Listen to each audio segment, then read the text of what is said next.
My name is Threll, and I have sat across from condemned men, war criminals awaiting verdict, and once a hive mother whose colony was already burning. I tell you this so you understand I am not easily rattled. I have a baseline. I know what fear looks like on every species I have ever measured, and I know what its absence looks like too. Because true absence is rare enough that you remember each instance by name.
My ministry held a vacancy on the border world we call, in our tongue, the Ledger, a half-dead colony with failing atmospheric scrubbers and a population too small and too tired to govern itself. Under the old compact, any sentient willing to accept full sovereign authority over it could have it. No committee, no vote, no negotiation. The only cost was the threshold. To take the Ledger, you had to physically cross from this plane into its administrative shell through a transition field that every scanner we own reads as total cessation. No instrument we have ever built can confirm what happens on the other side, because nothing has ever reported back. We tell candidates the truth. As far as we can measure, you will die.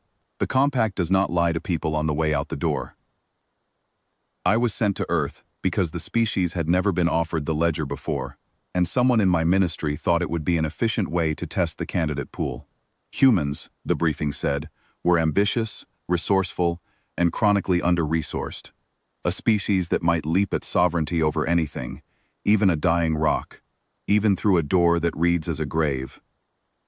I found Pavel in a cramped fourth-floor apartment in a city whose name I will not bother you with. In a building with a communal kitchen and a neighbor who practiced trumpet at inconvenient hours. He was an engineer, mid-level, the kind who keeps infrastructure running and gets blamed when it doesn't, and is never thanked when it does. I appeared in his sitting room the way we always do for first contact. Full visibility, no theatrics, vitals telemetry already running from the moment he registered my presence, because that telemetry is the only honest witness in the room.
Sovereign authority over the Ledger, total and uncontested. His name etched into the compact the moment he accepted. I told him about the scrubbers, the dwindling population, the work that would be required of him. Then I told him about the threshold, and I did not soften it. I have learned, across many species, that softening it only delays the reaction. Better to let it land all at once and watch what the body does with it. His heart rate, when I began speaking, was 61 beats per minute. I noted it because it is the number every briefing teaches you to expect to climb. With the war criminal, it had climbed to 140 before I finished my first sentence. With the hive mother, it had never stopped climbing. When I told Pavel he would have to die to take the throne, his heart rate was 63. He set down the kettle he had been holding. He had been making tea when I arrived, and continued making it through most of the conversation, which I noted as unusual, but did not yet understand. And he asked me 3 questions. Was the offer real? Was there a version of it that did not require the threshold? And what, exactly, happened to the scrubbers if he said no? I answered all 3 honestly, because the compact requires it. No, they would continue failing on their current timeline, and the colony would likely be uninhabitable within 2 generations, regardless of who governed it, because the ledger's problem was not administrative, it was mechanical, and no sovereign, living or otherwise, could fix a part that did not exist anymore. He nodded at that like a man confirming a measurement he'd already half expected, 63 beats per minute.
I have stood in rooms where calm men negotiated for the lives of millions, and their pulse betrayed them in increments they could never hide from our instruments.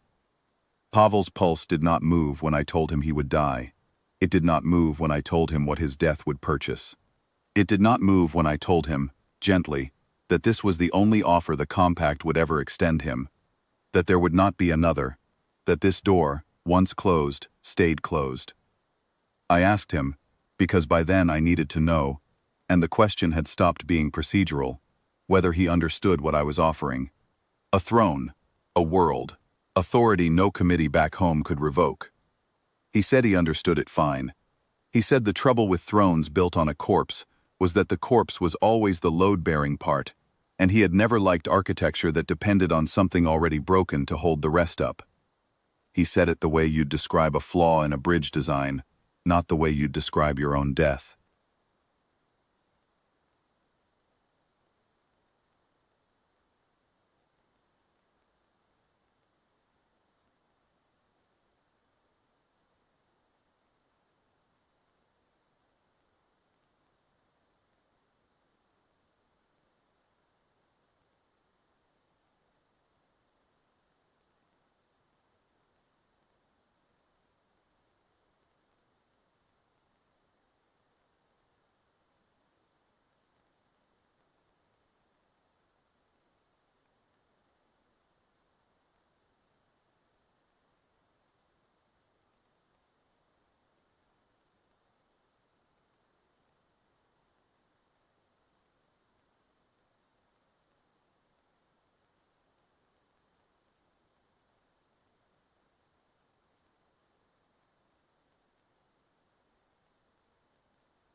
I declined because some animal part of my own physiology, the part the compact does not test for, wanted distance between myself and a creature who could hold his own extinction in one hand and a kettle in the other, and feel, by every measure I owned, nothing more than mild domestic inconvenience. I have since reviewed the telemetry many times, alone, off the official record, because I needed to be certain I had read it correctly the first time. 61 before the offer, 63 at the mention of death, 59, if anything, by the time he walked me to the door, because by then the conversation was over and he was thinking, he told me, about whether the trumpet-playing neighbor would still be practicing when he got back to finishing dinner. He did not take the throne. The ledger remains unclaimed, its scrubbers failing on schedule, and somewhere in my ministry, a file exists noting the offer as declined, candidate unaffected, no further action required.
We had assumed, going in, that the danger in offering humans absolute power was that they might take it too eagerly, might leap through the threshold without weighing what was on the other side, might be exactly as reckless as the species' early file suggested. That was never the danger. The danger was a species that could look directly at its own death, calculate it the way you'd calculate a structural load, decline it on practical grounds, and then go finish making the tea, pulse steady the entire time, as if the universe had simply asked them something slightly inconvenient on a weekday evening. I do not know what would have happened if Pavel had said yes. None of us do. That is the nature of the threshold. But I know what happened when he said no, and it is the only data point in my career that has ever made me afraid of an entire species, rather than a single soldier or a single weapon. We can prepare for aggression. We have whole departments built around predicting it. We have no department built around a creature whose body refuses to register its own mortality as an emergency.